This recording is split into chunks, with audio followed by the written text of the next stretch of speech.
The Intelligent Forward Collision Warning, or I-FCW system, automatically turns on each time the ignition switch is placed in the on position. It can help alert the driver when there is sudden braking of a second vehicle traveling in front of the vehicle directly ahead in the same lane. The system uses a sensor located on the front of the vehicle to measure the distance to those vehicles traveling ahead of you. If there is a potential risk of a forward collision, the system warns the driver by blinking the vehicle ahead detection indicator and sounding an alert. The system operates at speeds above approximately 3 miles per hour. Perform the following steps to turn the system on or off. Use these controls to select settings.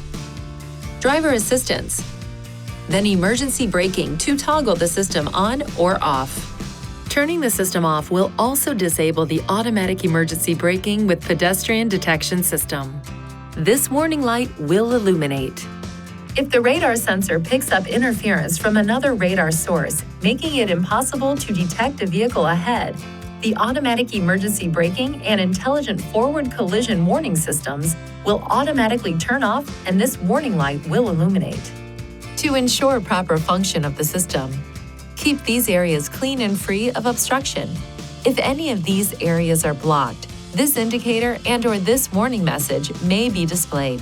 When safely parked, clear any obstructions to resume normal system operation. If the problem persists after clearing any obstructions, it is recommended you visit a Nissan dealer for service. Please see your owner's manual for important safety information, system limitations, and additional operating and feature information.